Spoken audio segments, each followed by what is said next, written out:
gospel reading today is from the great book of Luke. If you're in the Bible in front of you, page 80 of the New Testament.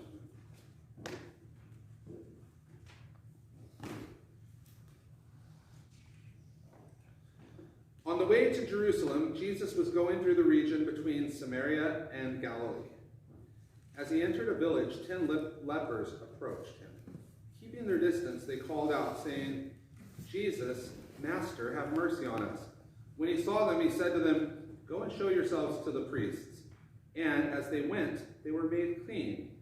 Then one of them, when he saw that he was healed, turned back, praising God with a loud voice. He prostrated himself at Jesus' feet and thanked him. And he was a Samaritan. Then Jesus asked, Were not 10 made clean? But the other 9, where are they? Was none of them found to return and give praise to God except this foreigner? Then he said to him, "Get up and go on your way. Your faith has made you well." This is the word of God for the people of God. Thanks be to God. We have a little picture up here of the leper who returns. So, this is a very good story for this week. I like this one. Where it's set, we're talking about Jesus is traveling with his disciples. He's on his way to Jerusalem. He's between Samaria and Galilee. Galilee's up top. Judea, where he's going, is down south. And Samaria is the in-between. And many Jews would avoid even going through it because the Samaritans were unclean. They were outcasts. They were other, who they did not like. So sometimes people would go on the other side of the Jordan River and go down through the area of Perea. And then they would return once they got down south. But Jesus is sort of going between there. And he encounters this group of lepers. And there are 9 Jewish lepers and there's 1 Samaritan leper. It doesn't specifically say that, but that's sort of what I get from the story. And since they're in a region between Samaria and Galilee, it doesn't seem that inconceivable that there could be a group of Samaritans and Jews.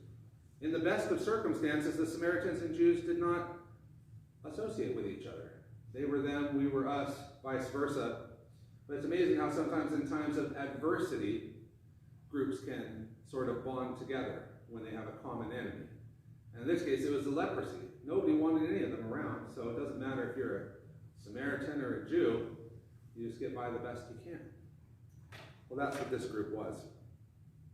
And it says that 10 lepers approached him, keeping their distance.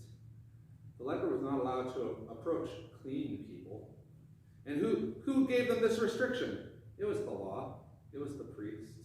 If you had a little spot on you or something, you would have to go to the priest, and the priest would look at it, and they would determine if you were okay or if you were unclean. If you were unclean, they'd make a pronouncement on you. You are a leper.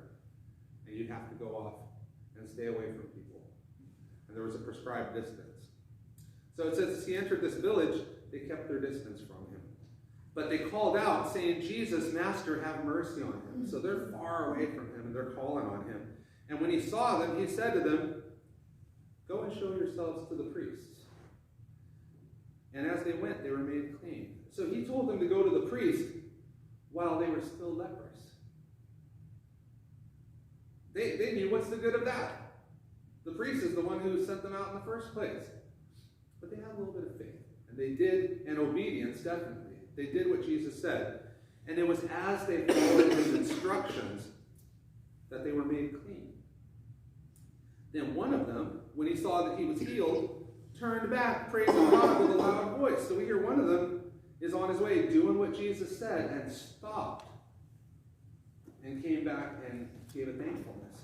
And it says, he worshiped Jesus. He prostrated himself at Jesus' feet and thanked him. And he was a Samaritan. So he worshiped and thanked Jesus. That's why he didn't go to the priests. He wasn't welcome there even. He was a Samaritan. Okay, he wasn't even going to be allowed to go into the temple or anything. This guy was like a double outcast as far as the Jews were concerned. He was a leper and so now they're all healed. It's almost like he's still a second-class citizen because he's a Samaritan. right? So he comes back to Jesus. Where else could he go? He's not going to continue going to the priests. And Jesus asked, were not 10 made clean, but the other 9, where are they? Was none of them found to return and give praise to God except this foreigner? Where are they? They're doing what he said.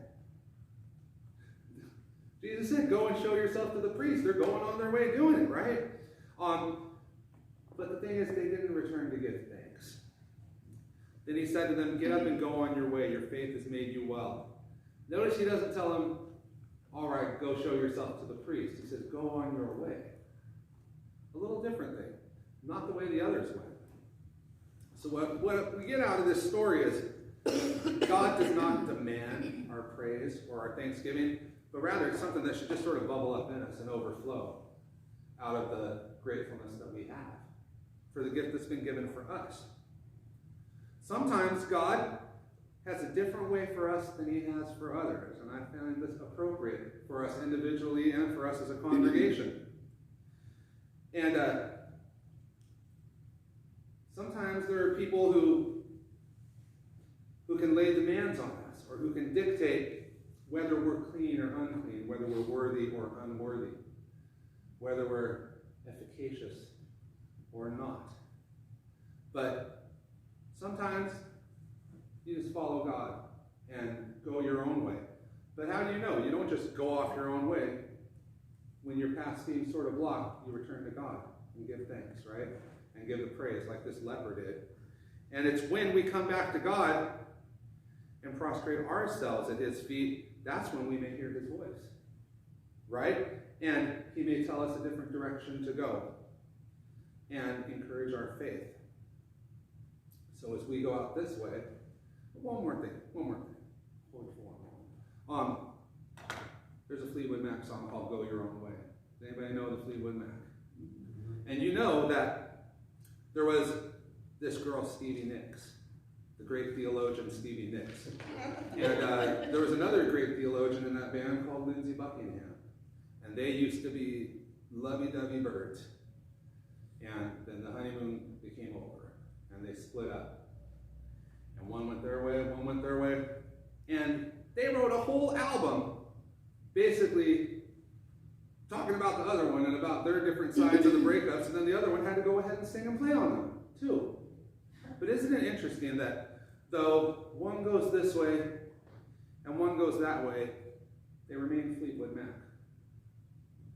And if you go home tonight and you have your record player, bust out the Rumors album, right? Put it on and listen to it. Isn't that how we are as Christians? You know, as our job is not to be the best Methodist we can be, not to be the best American we can be, the best evangelical. It's to follow Jesus. And there's others out there, and we can still make some pretty good Christian music as long as we include everybody. So, as we go out this week, remember to get up and go your own way, as Jesus has told you, because your faith has made you well. Amen. Amen.